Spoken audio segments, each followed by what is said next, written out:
going on, everybody? Happy Wednesday. Welcome into the Mayo Media Network. This is Fantasy Hockey Picks and Bets presented by Prize Picks. Thanks as always for taking the time to hang out. 6 games on the ice tonight. I got GriffDogg DFS hanging by. We're going to break it all down. We got some picks, some props. We'll talk DFS, just have a general hockey conversation. We've actually been chatting for about half an hour before we started the show. So it's always fun to talk to Griff. So he's hanging by, but first it is time for the Prize Picks play of the day. Make sure you follow the link in the description for our 100% first deposit match over at prizepicks.com. Baseball starting tomorrow.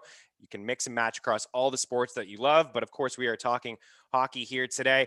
And I feel like I've been talking about Mikko Rantanen and Nathan MacKinnon a lot. I was thinking this morning when I looked at the available options over at Prize Picks that I wouldn't bring up these guys, but lies. I'm going to bring them up anyways. The numbers are too low. They've been playing too good. Love this matchup against Arizona. So it's just hard to ignore Mikko Rantanen at 4.1.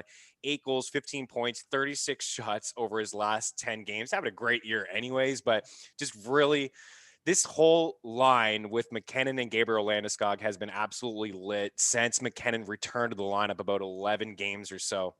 In the month of March, they're number 1 in shots for, number 1 in goals for, scoring chances for, number 2 in high danger chances for. That's at 5 and 5 per 60 minutes, according to our friends at Natural Stat Trick, and they've allowed the fewest shots at 5 and 5 per 60 minutes. So just dominating. I like McKinnon as well. I like his prop. He's got 5 goals, 16 points, 37 shots in his past 10 games. He's got 20 shots in his last 3 games against Arizona, 1 with 10, 1 with 8. You're going to do it alone on shots. And they played Arizona 3 times over the past couple weeks, 39 shots, 34 shots, and 46 shots. So I like both of those guys. And then Kyle Connor, going back to this guy, I've been saying it all year. He's usually around 3.4, 3.5. Tonight he's 3.6. It's too low. It's a tougher matchup against old Soupy and Campbell and the Leafs, but I still like him. I like the fact that Paul Maurice put Scheifele with Ehlers and Connor. It kind of got Scheifele going, not needed for Connor. He's been great all year. 17 goals, 35 points in 36 games, 113 shots. It's 3.1 per game, so a nice floor there as well. 1 goal and 5 points with 10 shots over a current 3-game point streak is what he enters tonight on. Check out prizepicks.com for the latest. Let's bring in the GriffDogg DFS. Griff, you've been doing some wicked work on your YouTube account as well. I encourage everybody to subscribe, GriffDogg DFS over on YouTube, and you're doing some awesome stuff here at the Mayo Media Network as well. Happy Wednesday, man. Yeah, how's it going, dude? I'm with you, though. It's hard not to talk about those Colorado Avalanche. I mean, right? I try to do the same thing in my videos where it's like, I'm almost sounding too repetitive at times, but at the same time, how do you ignore those types of numbers that they've been putting up? It's absolutely ridiculous. Not only just that first line, but that team is dominating right now. So yeah, well, I'm sure we'll dive into that here, but I'm right there with you. But yeah, man, I'm in a great mood. Actually got quite a few of the boys from Minnesota coming out here this weekend for a bachelor party. So nice. Do a little skiing and snowboarding and enjoy some adult beverages, all that good stuff. So no, I'm in a great mood, dude. Always love talking hockey with you guys. So looking forward to this 6-game slate. That sounds like a great time. Minnesota's on my bucket list. I got to get out there. I would love to see a ball game or a football game. And yeah, Prize Picks. I mean, there's a couple other. You and I were talking about Dustin Brown off the top, 3.1. We'll get into him, but this is a guy who's been shooting a ton and not getting a lot of respect there, 3.1. What did you think of Kirill Kaprizov at 3? I mentioned him on Monday. He only had the 1 shot. I still like the matchup against the Sharks. It seems like maybe a bounce back spot for him, but I was a little hesitant to suggest him, even though it's at 3 points. Yeah, kind of. I hate to say fallen off a little bit as of late, but I mean, just compared to the way he was playing prior to that, if you do look back at his last, 4 or 5 games here, he kind of has a little bit, but that number is really nice. And, kind of as we talked about before the show started here, that's an easy number to hit, right?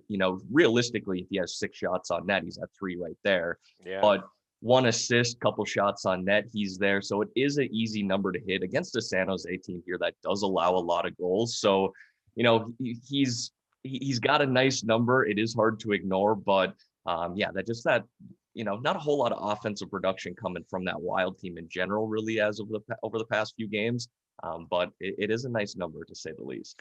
And I'll tell you what, as we bring in Matty Best, this team did not look good in the shootout the other night. They burned us, Matt, on Monday. Yeah, I'm pissed off is a little bit of an understatement. Ryan Hartman, you are in my shit books for the rest of your career. Why is he even shooting? Well, I mean, I get it because he's the 8th shooter out of all this whole equation, but I think the storyline, if I didn't have money, what a fun shootout. But since I did, as soon as, like you and I were talking, as soon as Kaprizov missed, it was like, that's the tone for the rest of it. And I was working my Sportsnet shift that night, and it was goal, goal, goal. And I said to the group chat there, I was like, can we get a save? And then it was save, save, save. And I was like, what have I done to myself? And then EK goes, here you go. You like money? Not tonight. And we were talking off air too. The reporter had asked him, he had the 2 goals and the kind of a hat trick in the shootout. That must have been one of your better offensive games of your career. It's like not even close as he bites his apple. Like, have you not watched any Sens games over the past 10 years and what he did in the playoffs over the past couple of years? Yeah.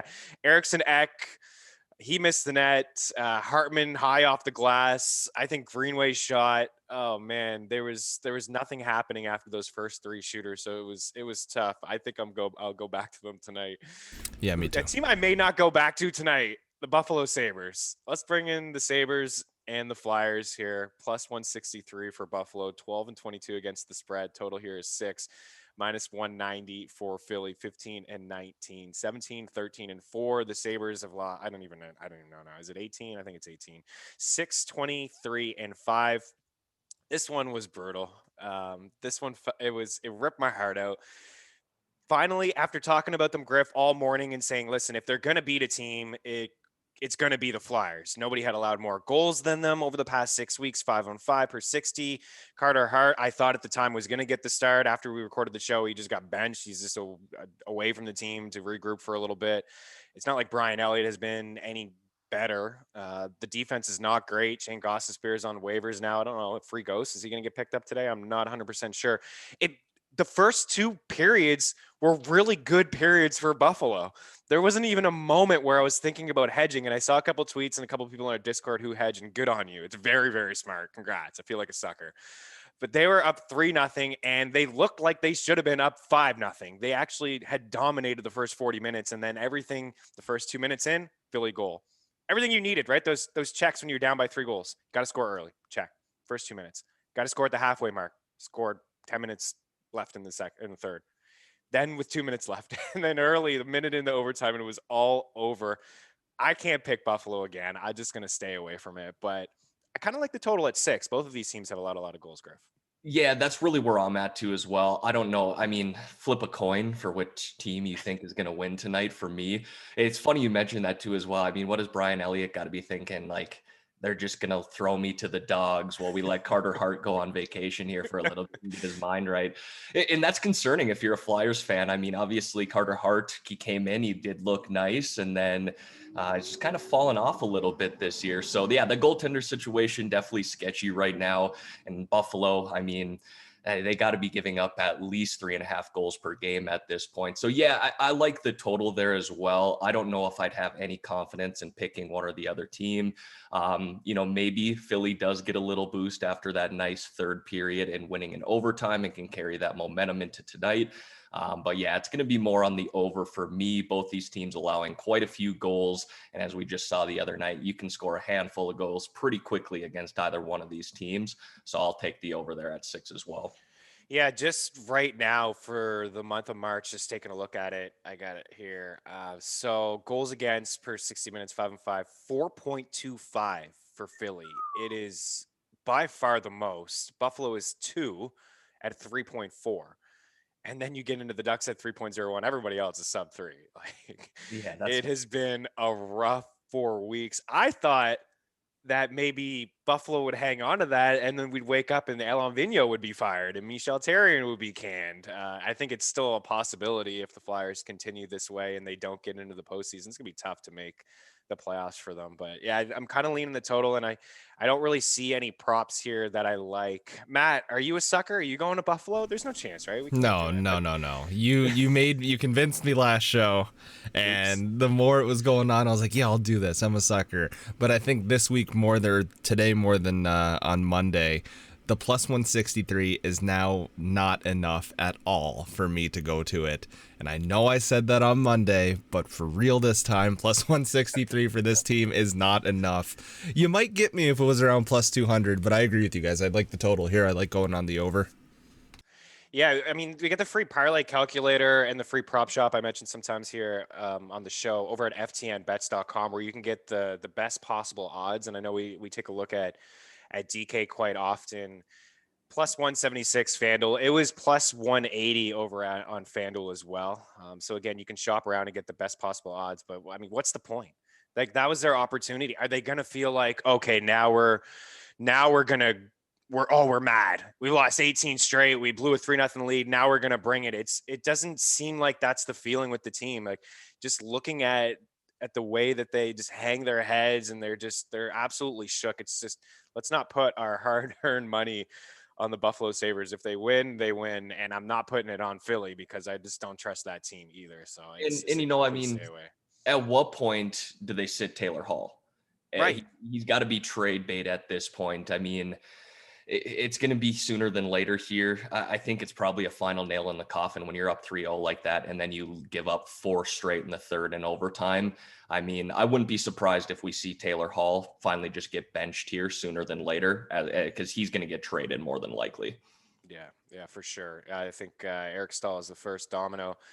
You got to get what they can for all of those guys. All right, so we'll move on from that one. I'm really looking forward to this game. The Jets plus money again, and they're at home plus 118, 27-9 against the spread, 22-12-2 on the year. The total here is high 6.5. Leafs in town minus 137, 12-23 against the spread. What do you make of this game?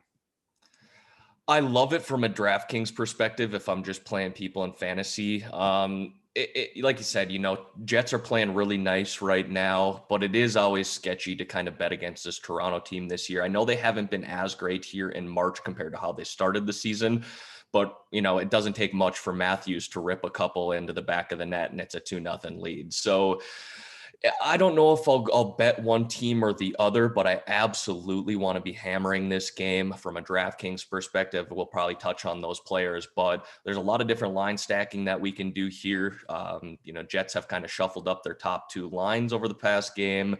Toronto doing a little bit of the same. So really love it from a DFS perspective right now. But in terms of picking one team or the other, I really think either one of these teams could win here tonight. Yeah, absolutely. This is tough to call. I'm looking forward to this matchup as I've been saying.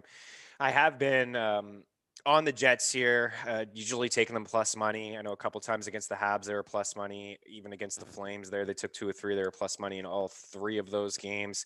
So yeah, this is a good one. I mean, Toronto's up at the top, 47 points, 35 games played. Jets are right behind them, 1 more game played and 1 point back. So highly entertaining. Let's bring in our Leafs guy here, Matty Best from T Dot. What up? What do you think? I thoroughly enjoyed that. Minus 137 for the Leafs is a pretty good price. The one thing that I want to be sure of, though, is that Jack Campbell does get the start. If Jack Campbell doesn't get the start, I want nothing to do with the Maple Leafs. I will take the Jets plus 118. The team is start, isn't he? He should. Like, every sign points towards him starting. With Hutchison and net, it's just you hold on to whatever you're near when the puck goes near him in just anticipation that it's going to find the back of the net. Whereas Soupy, you feel like he has a chance to make a save. We were talking before the show about the lines that the Leafs are trotting out there, and seeing Hyman back on that top line just brings some sort of stability for Matthews and Marner, which I'm a huge fan of. And honestly, Alex Galchenyuk has looked great alongside Tavares and Nylander. Just on the eye test alone, he is picking up points here and there. And like Griff was saying, from a DFS perspective, I'm a big fan of this game. Now, the interesting part to me is if they're going to tinker with their third line in any such way, because I think having 2 old dudes anchored around Alex Kerfoot is not the way to go. I'd like to see Robertson get a chance in the lineup. I mean, he's part of the taxi squad right now, and I'd like to see his speed and his shot just join the top 9, just be part of that middle 6.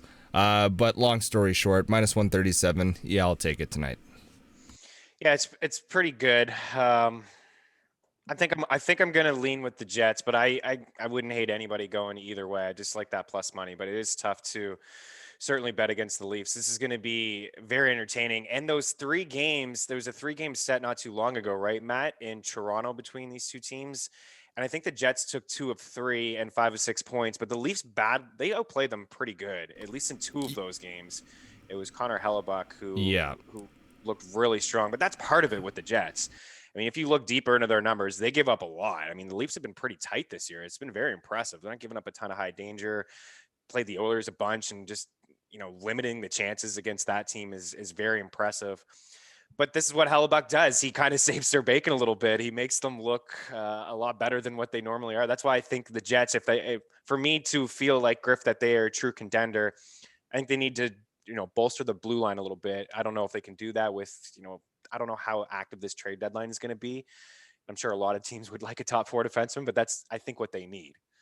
Yeah, absolutely. I think Ekholm's got to be on their radar right now. If they can bring in a guy like that, it's definitely going to solidify that blue line for him. But you're right. I mean, Hellebuck right now, he can steal a game for you the way that he's been playing here over the past 6-7 games. I'm just kind of looking at his box score right now here on DraftKings, and he's topped 900 save percentage here dating back to mid-March. So playing really solid.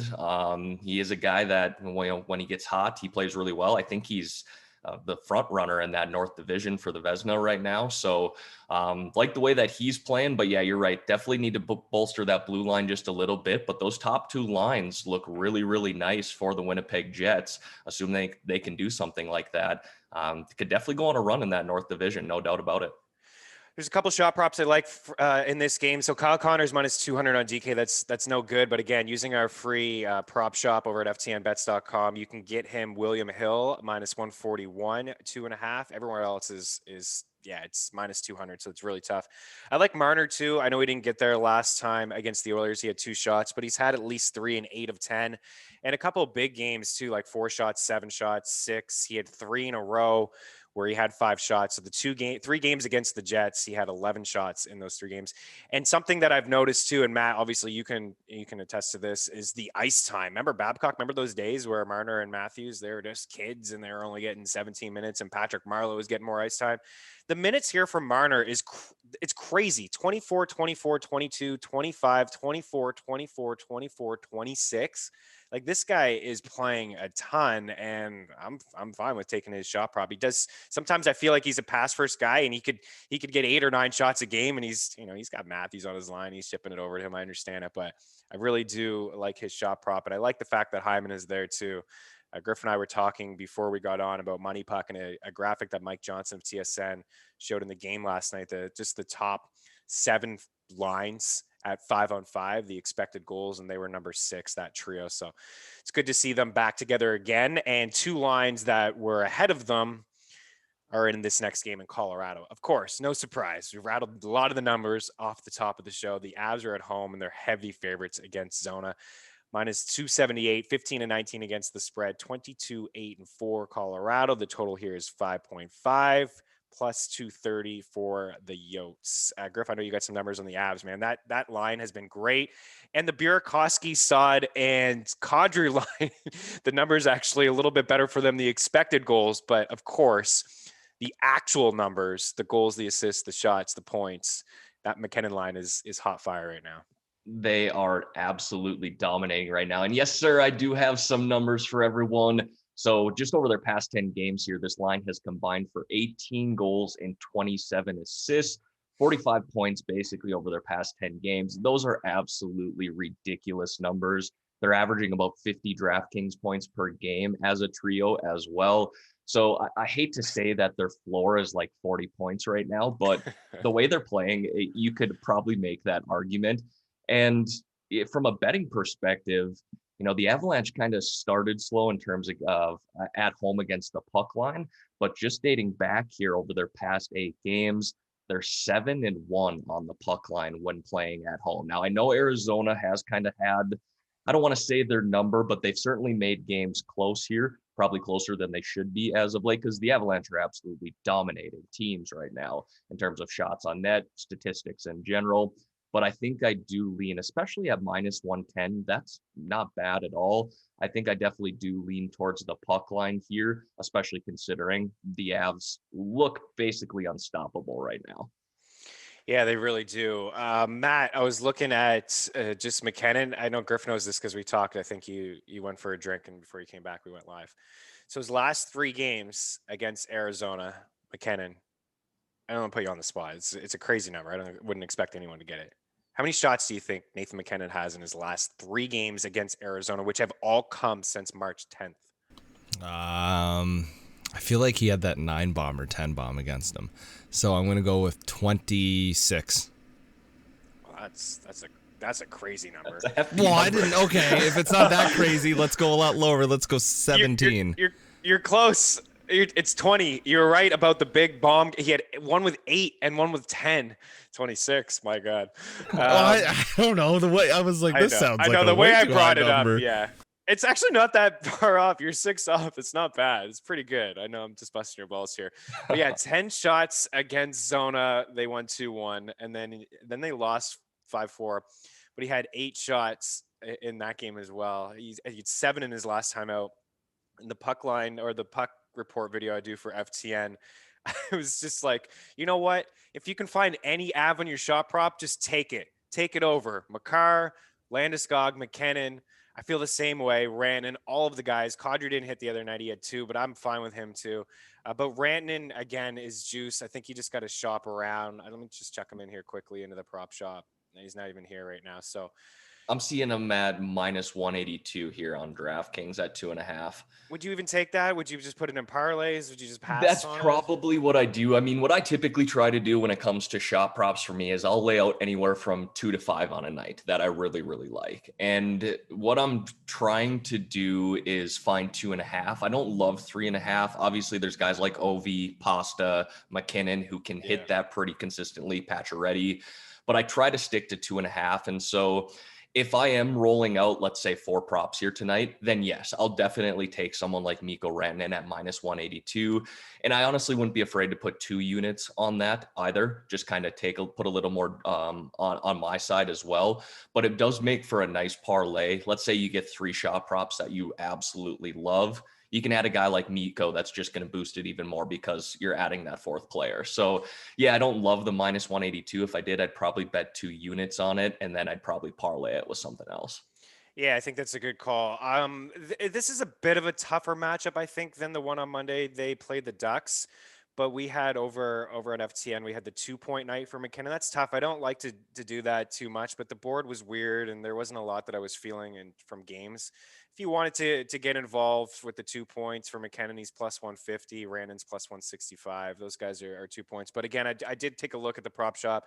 You can get, if you can play William Hill, I mean, you're loving it because you can get Kyle Connor at, minus 141, 2.5. You can get Rantanen minus 145, 2.5. Ooh.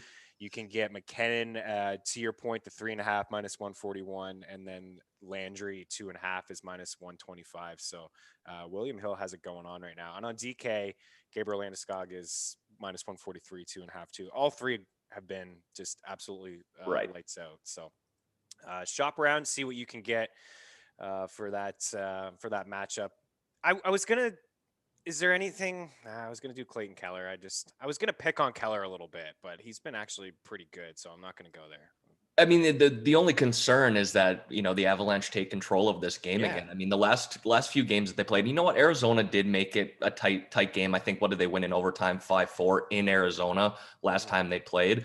But if you just look back at the last 2 games that were played here in Denver, I mean, I think Colorado had 40 plus shots in both games, and they limited the Coyotes to 14 in both games. Now, they ended up being a lot closer than they probably should have been, but it's no joke. I mean, if you watch these guys play live, that first line is obviously dominating, but you're even getting production from that third line from Tyson Jost. Donskoy too, yeah. Donskoy's playing really well. So, I mean, it's a whole team effort, and that blue line looks really good too. They did split up Taves and Makar, which from a DraftKings perspective, I don't love it, but just in terms of trying to spread out the depth a little bit, I mean, you can go back, you can play those 23 plus minutes per night on your number 1 and 2 pairings. So yeah, Clayton Keller's played well here, but I am hesitant to play anybody against the Colorado Avalanche right now, unless you're playing a GPP and you want to go, you know what, I'm just going to try and get super contrarian here. That's one way you can do it. But the Avalanche look like the best team in hockey right now, in my opinion. Yeah, no, I'm right there with you. I agree. They really do. And especially if Philip Grubauer is in there, right? I mean, he's not even facing a lot of rubber, but when, you get some shots on him, and he's got a 9.29 save percentage, a 1.74 goals against average, 21-7-1 with 5 shutouts. Man, he's been great. Okay, we'll move on. Meaney and San Jose. We already talked earlier about our hearts being broke by the Wilds. They're minus 150 here in the rematch, plus 128 for the Sharks, 20-14 against the spread, 14-16-4 on the season. The total here is 5.5. Meaney's 21-10-2. The goals have dried up a bit. Some of their numbers still creating a lot offensively, but they're having a good year. We know that. I mean, they're 21-10-2. They're 7-2-1 in their last 10 games. They're very dominant at home. Of course, this game is in San Jose. They're 8-7-2 on the road compared to 13-3 at home. I like them in this bounce back spot. I think that they're a better team, but the Sharks have been, Griff, they've been hanging around, man. I feel like ever since Thomas Hertl came back and we missed some time with COVID, it's given them, a couple lines. Carlson looked pretty good in that game. Obviously, he scored the 2 goals. He was very active in overtime. He looks healthy. I'm going to lean with Meaney. I'm kind of feeling the under in this game, but with this price, I'm just trying not to think about the last game too much and that it could be a bounce back spot here. What do you think? No, I agree with you as well. Sharks do tend to allow quite a few goals. I think they're fourth most in goals allowed per game here this year. But at the same time, Minnesota's not a team that, is going to win a bunch of games by scoring 4 or 5 goals. They do play more of that defensive style. Yeah. I lean Minnesota as well. Cam Talbot was fine the other night, but his record on the road is slightly concerning. He's 2-5-2 on the road compared to 7-0 at home. But he wasn't horrible the other night. So I guess we could very well could see Lankinen in there tonight, or Kakinen in there tonight, excuse me. Lankinen, he's playing really well for Chicago, though. He's playing lights out. Kakinen, though, I don't know who will get the start here. He's, certainly been better on the road himself with a 6-2 record.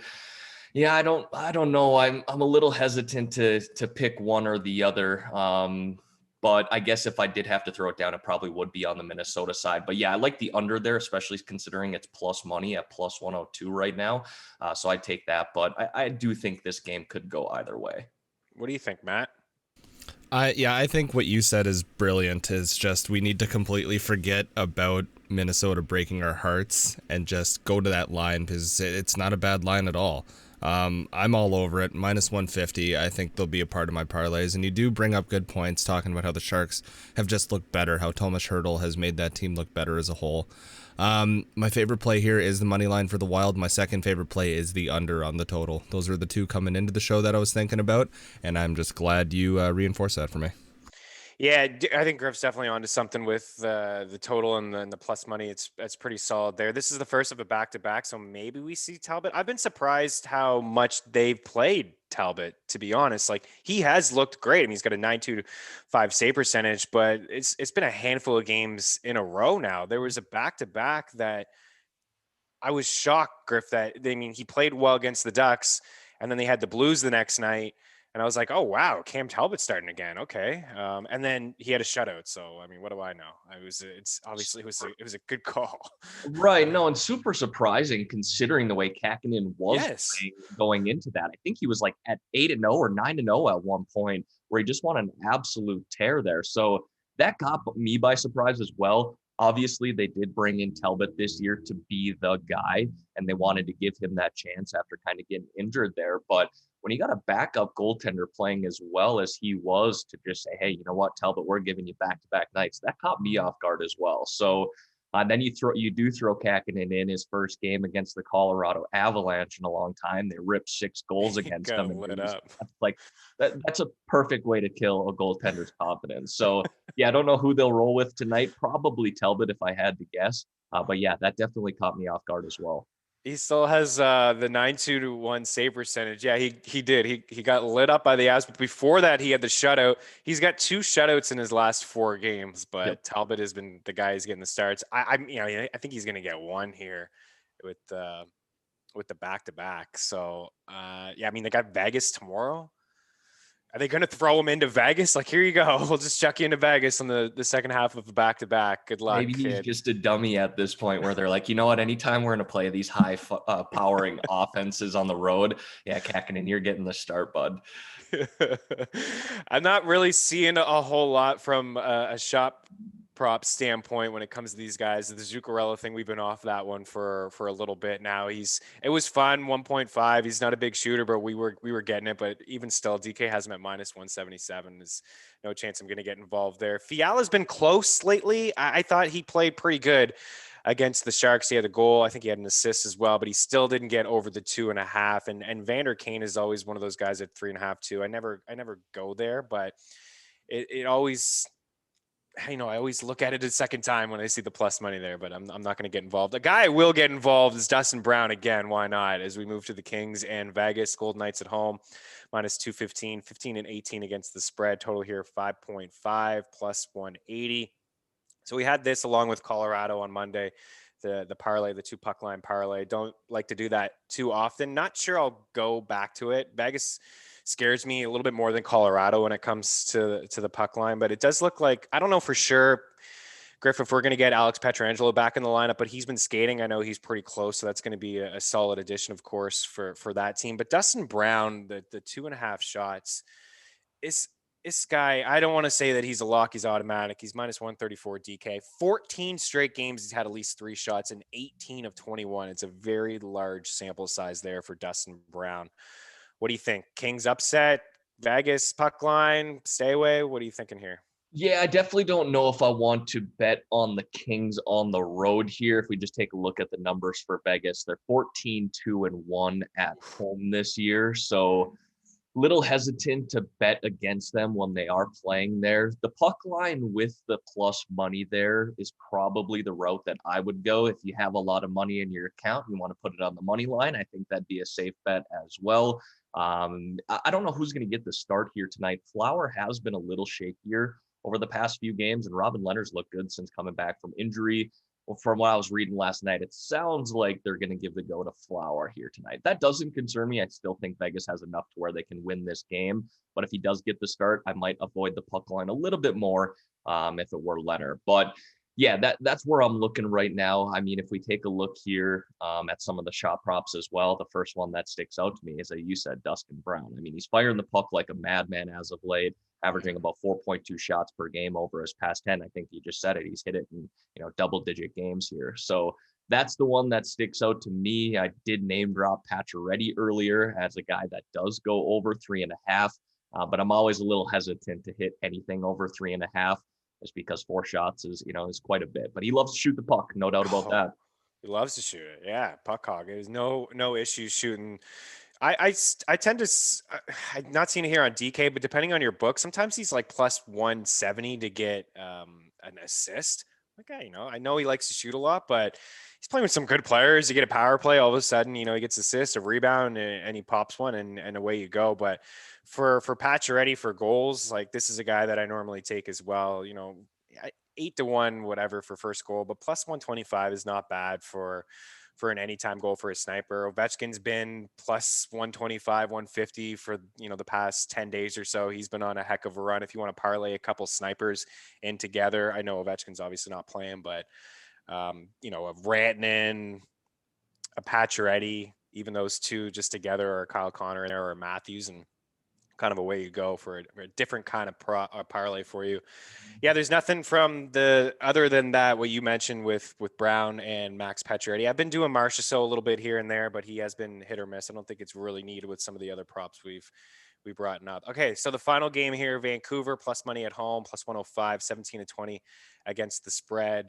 Calgary minus 122, 15 and 22. This is go time for the Flames. I'm not totally confident in their game, Griff. They've lost now 5 of their past 6 games. I know that Vancouver is a bit of an easier opponent for them, but with that said, Thatcher Demko has been very, very strong so far this season. I know there's some reports about working out an extension with him. He's got a 917 save percentage. He's 12-12-1 for Vancouver. Calgary, I don't know. I'd probably just stay away. I'm more tempted, to be honest, to lay my money on Vancouver, but I don't really want to put, again, money on a team that I just don't feel great in. I don't feel great in Calgary either. As we talked about in the show, I don't know, it was a couple weeks ago when the coaching change happened. What was it? No, Matt, it was the Habs fired Julian when we were on, right? with Pete Yeah. Jensen. Yep. We had somebody on with Sutter, and then that change happened as well. I think maybe Nick Albergo from Sportsnet. We had one of those guys on, and we were just debating if it even mattered, the coaching change with the personnel. And then Sutter's calling out Goudreau, and Johnny played a little bit better in the next game. But this Flames team, man, they don't score a lot of goals. Markstrom's given up some goals. They just don't look good in my eyes. Yeah, I'm right there with you, especially with Vancouver having a 10-day layoff here. I think it's 10 days since they last played. Demko was great heading into that break. I think his last 2 games, he was a little shakier, but the 8 games prior to that, he was really, really good. Basically stealing games for the Canucks there for a little bit. But yeah, you don't like to see that within your first couple of weeks as a head coach where you got a player like Goudreau, who's supposed to be one of your top guys, responding to you and saying, look, dude, you've been here for 2 weeks. I've played 500 games here. Like, who are you to say that I need to take my game up to the next notch? Yeah, I'm a little hesitant to bet it either way. I guess if I did have to, I probably would lean Vancouver here just a little bit. You do get the plus money on them at home. Hopefully with that, 10-day layover, Demko could kind of reset. He was playing a lot of games there. So hopefully he can kind of reset and get back to it. But yeah, I'm a little sketched out to bet this Calgary team right now. When you got player coach confrontations in the first few weeks of your new team, that's never a good sign. No, it's not.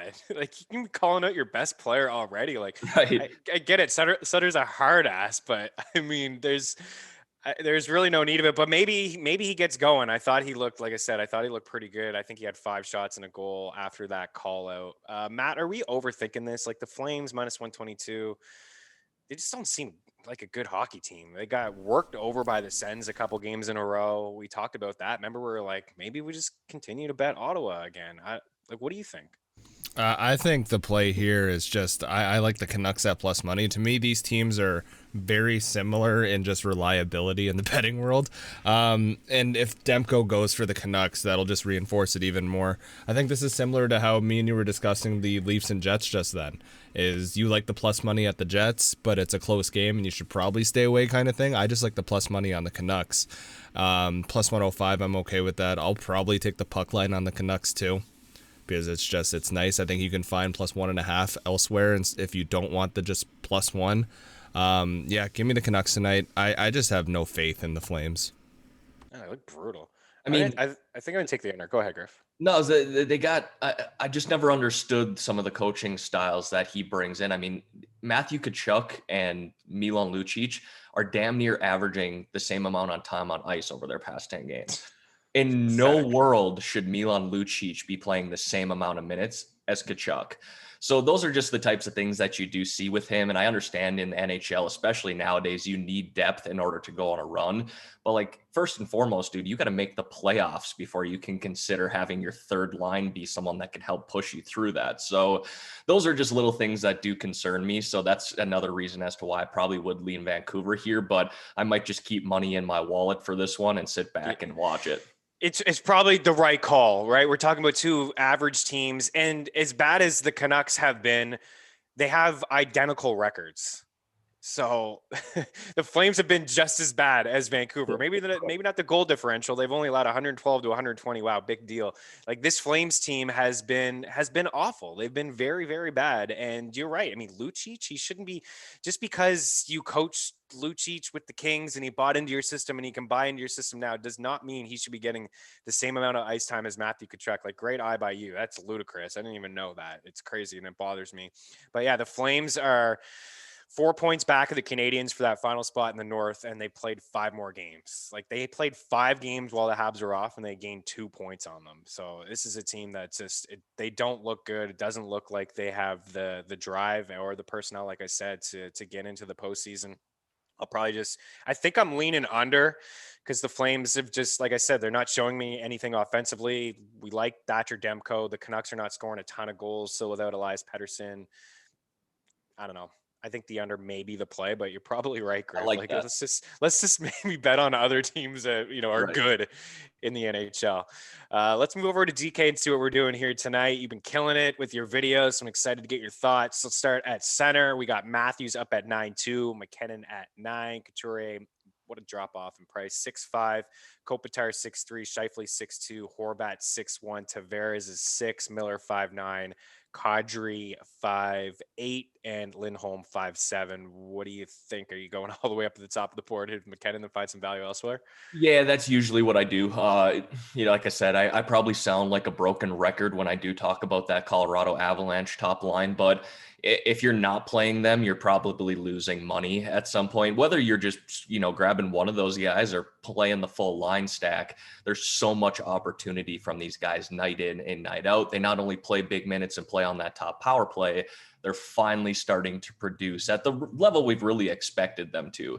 They've been good all year, but they've been phenomenal as of late. So yeah, I look at McKinnon, obviously Matthews is always intriguing, even at 9.2. The dude, he's looked much better after coming off that week break, goals in back-to-back games. But if I'm not going with McKinnon there, or even if I do go with McKinnon, the next guy I probably look at then there is Mark Scheifele in that Toronto game. We kind of talked about it earlier. Jets kind of shuffling their lines up a little bit. This is the line I think you want to play together, right? Scheifele, Connor, and Ehlers. Absolutely. These have been the three best forwards for them all season.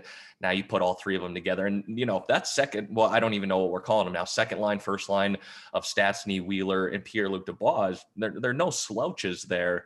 It's just I'm that much more enthused with Scheifele, Connor, and Ehlers. So I look at those two guys right at the top. But yeah, McKinnon is probably going to be in most, if not all, of my lineups tonight.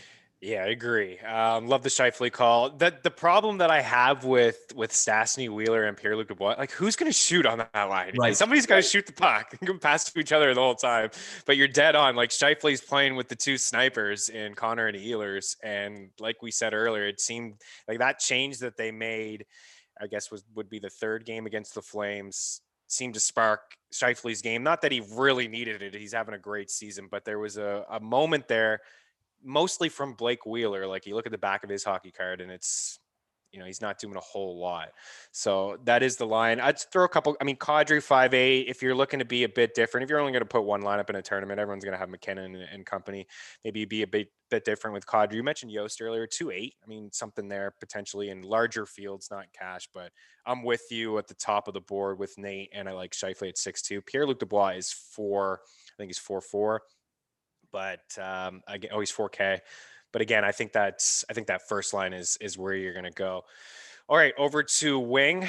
We got up at the top here, Mitch Marner, 8.2, Pacioretty, 8. Rantanen has been stuck on this price, and I just feel like it's been disrespectful. He was at 8K a couple times, I guess. He went 7.6, 7.2 against Vegas, and then 7.5. Now he's 7.6. I just feel like he's underpriced. Landeskog is back up to 7.2. This is another guy who was low 6 for quite some time. Most of this run that the Avs have been on, he's been around mid-6, but he's up here at 7.2. Kane 7.1. Mark Stone 7, Ehlers 6.9, Connor 6.8. So both of those guys intriguing for sure. Brock Besser 6.7, Kaprizov 6.6, and then JVR, who's in a bit of a slump. He is 6.5. What do you think here? Yeah, you're not wrong. Rantanen should be at least $8,000 now. You kind of see that every now with some of these wingers. I mean, Patty Kane all of last week even, he was in the 7.4, 7.5K range, and I just couldn't believe it. I just kept firing him in my lineup. So at 7.6, he's, like I said, should be at least 8K. Mikko Rantanen, Landeskog, I guess I'd sound like a broken record talking about these guys, but those are obviously the guys that stick out to me. But if we want to get away from, some of the chalky plays here a little bit, if we go down here, Claude Giroux, they are playing Buffalo. We did see them score 4 goals in the third period in overtime the other day. Him, and you could stack him up with someone like Jake Voracek. I believe they're still playing together, but either way, they're going to get some time on the power play. Giroux, along with Couturier, have been 2 of the more consistent forwards for the Philadelphia Flyers. Looking at his past 10 games here, 5 goals, 4 assists, 9 points, shooting the puck about 3 shots per game, averaging about 11 DraftKings points per game. And he does have 27 points in 32 games this year. you're just not hearing a whole lot about Philly as of late because it's more so the struggles and the goaltending issues that are highlighting their team. So Giroux at 5-1 against a Buffalo team that allows quite a few goals is a good way that you could probably get a little bit contrarian with high upside for a guy that's going to play solid minutes and play on that top power play as well. Yeah, I love it. I was going to bring up Philly if you didn't because of what we talked about earlier with just both of these two teams. I mean, I don't want to speak for you, but I like the total, the over the 6. I mean, Buffalo's going to have to do their part. But yeah, I mean, a lot of these Philly guys are actually, I feel like they're underpriced. Besides Couturier, even still 6'5" is a really good price for him. I think that second line, Hayes, you mentioned Voracek, Claude Giroux, that's interesting. A lot of these guys too, they could correlate as well in the power play. You got JVR, Couturier, Voracek, Giroux on that power play. Provorov has been shooting a lot. We know Gostisbehere is not going to be in the lineup, so Provorov's going to get that top, or not even on D, but he's going to get that top PP time. Yep. They took Farabee away from Couturier. I was kind of bothered by that. I mean, he was among the leaders in 5-on-5 goals. I know they're trying to get a spark potentially. Konechny is up on that top line. He's not really doing a whole lot. He doesn't have the same scoring touch as Farabee, and it doesn't shoot as much, but it's somebody to maybe think about. All these guys, I mean, they're under 6K and what is a good matchup against the Sabres, right? So right.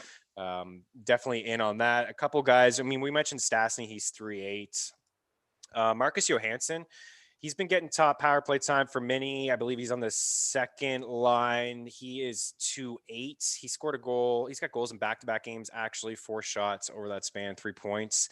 Played 16 minutes the other night, 19 the game before that. So he's got, quick math, 29.3 DK points over his past couple games. Like that matchup. I think a lot of people maybe that went to Kaprizov or they had some sort of stack against San Jose that didn't work out. I know a lot of people that play DFS now are sharp. You have to forget about what happened in the last game. You got to have a short memory, but I think Meaney is definitely in play against San Jose as well. As we move over to defense, Shea Theodore 6'3". Mentioned Pietrangelo. He returned to practice just the other day, non-contact jersey, so I doubt he plays. 6'2". Giordano 5'9", Martinez 5'8". All that guy does is block shots. Makar 5'7", Chikrin 5'6", Burns 5'5", Doughty 5'4", Riley 5'3", then Provorov. So I mentioned Provorov. He's got look at the shots: 12 in his last 2, 19 in his last 3, and 23 shots on goal in his last 4 games. 25 minutes, 24, 26, and 25 minutes over that span. I'm in on him. Who else do you like on D? Yeah, I mean, Shea Theodore's played much better. Looks like the Shea Theodore we've kind of expected to be over the past handful of games, playing big minutes, playing on that top power play. But if you do want to get away from him, and you don't necessarily need to, I don't think he's going to be too chalky, but you just mentioned it, Alec Martinez. The dude is a shot blocking machine. And if you just look here at fantasy points per game with Pietrangelo on the IR, Martinez leads all defensemen with Jacob Chikrin there at 11.4 points per game. Impressive. So I know he doesn't play on the first power play, but he's still going to get you big minutes, and he's averaging 3.3 block shots per game. He kind of sticks out to me. And, I'll kind of stick with this theme here right now because obviously Cale Makar is like a Shea Theodore, going to play solid offensive defenseman. But Devin Taves, he's not a guy. He's a guy that's not afraid to shoot the puck. He'll block shots, rack up solid DraftKings points. And if we just look at his past 10 games here, he's averaging about 25 minutes per game. So that's another guy that sticks out to me. Those are probably 2 guys that you could get at lower ownership with double-digit DraftKings upside and maybe even 20-point upside as well. Yeah, I like that call. Absolutely. Yeah, Taves he's been phenomenal blocking shots. There was that moment when Makar was out, when Taves was getting like 26, 27 minutes. Yeah, the 2 games over the last 4 with at least 7 shots is crazy. What a luxury. I mean, they have so many good players. It's stupid. It's so stupid how good they are. I mean, they got to go on a cup run this year. I understand it's going to be tough to get through Vegas, but assuming they can do that, that should be theirs to kind of take. I guess it'll be interesting to see how the playoffs kind of shake out with the new divisions and stuff, but I certainly wouldn't want my team playing Colorado at any point in the playoffs right now. No, not at all. Just the way that Makar and Taves and Girard skate with the puck, and then Bowen Byram's going to be a heck of a player for them down the road too. Yeah, they have a lot of very nice pieces, and McKinnon's on like the best contract in the NHL. Yeah, it's crazy. And then we mentioned Grubauer and how good he's been. I wanted to Minnesota, I was just looking at their power plays. Man, they really mess around with their power plays. Like sometimes it's Dumba on that first unit and Sutter or Suter and Spurgeon. And I'm seeing Brodin now on the first unit. It's tough to really get a feel for any of these guys. And the Sharks lead the league in penalties taken per game, like time shorthanded per game. So that's why I feel like it's a decent matchup. Yeah, they give up a lot of rubber 5-on-5, but if they take 5 or 6 penalties, maybe we can fall into a couple Minnesota goals here. Brodin's on that first unit, but man, Hartman, Rask, and Johansson on that second unit is not all that appealing. But all their D 4-3 and under, like Spurgeon's 4-3, Brodin's 4-3, Dumba's 4-2, and then Suter's 3-9. I think if I had to choose one, it would be Spurgeon. But I I'll think say him or Brodin. I'd yeah, probably flip a coin between the two. I think the upside that Spurgeon has is he is more of a natural goal scorer from the blue line, probably walks the blue line a little bit better. Brodin has the upside is he'll probably block a few more shots. So that's what I'm seeing. You do like to see Spurgeon just score 2 goals here 3 games ago. So, and he had 3 shots the other night. Yeah, I'm right there with you. It's hard hard to justify, especially considering they're only got a 10% success rate on the power play this year. As yeah. it's not very good. But hey, if we want to stay in that same game and ride the tidal wave a little bit, Let's do it. Erik Karlsson at Carlson. 4-1. Yeah, why Where I not? was going. I mean, he scores 2 goals and then he comes down in the shootout there at the clap bomb at the hash marks and to send it home.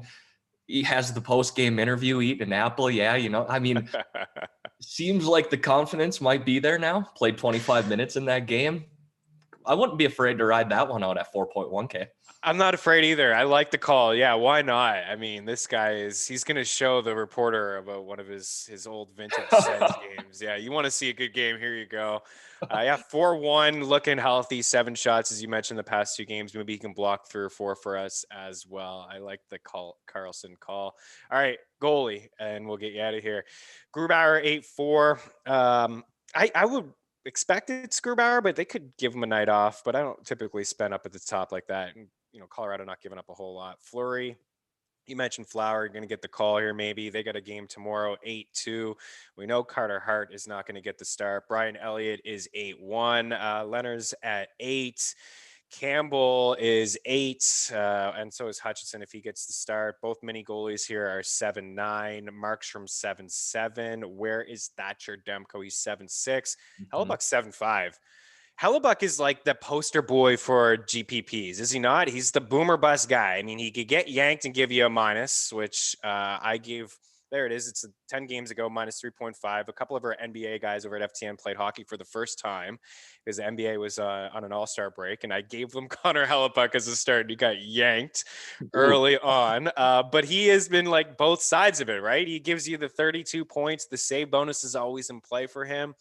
Or he just gets shelled and he gets 8 or 10 points. I don't know. I'm kind of into him at 7-5. I know it's very, very risky, but I know you're playing tonight. What are you doing in net? Yeah, so I'm actually looking at my spreadsheet here right now. So right at the top, obviously Grubauer's probably a guy that if you want to throw him in, he's probably locked in for a W. But how many shots is he going to see? That's really the concern for Grubauer. Should still play pretty well. But I do lean as kind of my top tender there, Fleury or Leonard, whoever ends up getting the start. A little more expensive in the 8K range there. But as I mentioned earlier, Vegas is 14-2-1 at home this year. I do think they'll see a few more shots than Grubauer would from the LA Kings compared to the Coyotes. So if I just probably want to lock somebody in, it probably will be one of those goaltenders, whoever starts for the Vegas Golden Knights. But yeah, Hellebuck, the note I'm looking at here, playing really well as of late, but more of a GPP play with high upside. That's kind of the way that I'm looking at that type of play. If you do need to save the money, you could maybe still go there in cash. He's got double-digit DraftKings points here in 6 straight games, 8 of his last 10. So even if he does get the loss, there is that potential that he'll see 30-plus shots and could still get you those double-digit DraftKings points. But yeah, Hellebuck would be more of a GPP play for me because anytime you're playing Austin Matthews, that dude can fire in a few by himself. So always a little sketchy to go in that route. Yeah, you can't play him in cash. I agree. Maddie, what do you got for us for the picks on Monday?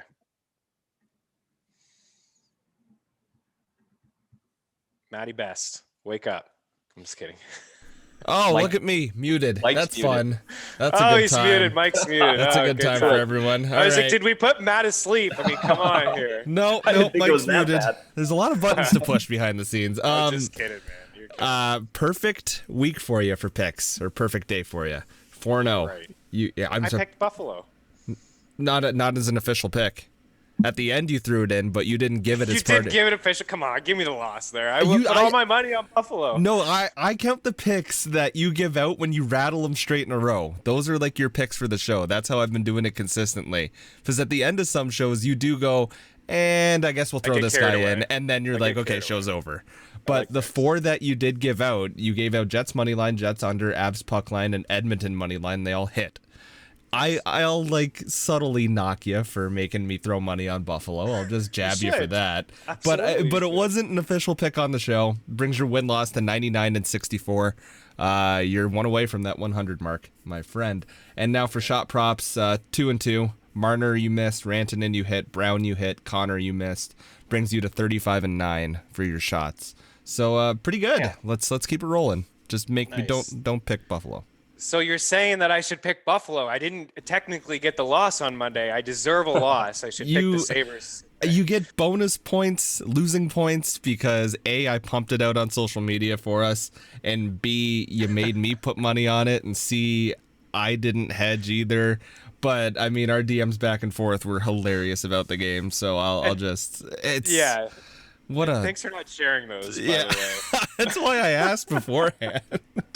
It's like, wow, Buffalo's really rolling right now. Next sweat emoji. Next one. Oh my God, these guys better not blow this. And then it was just game over for me in my career. If Matt threw that out, I'm kidding. I almost ended my own career.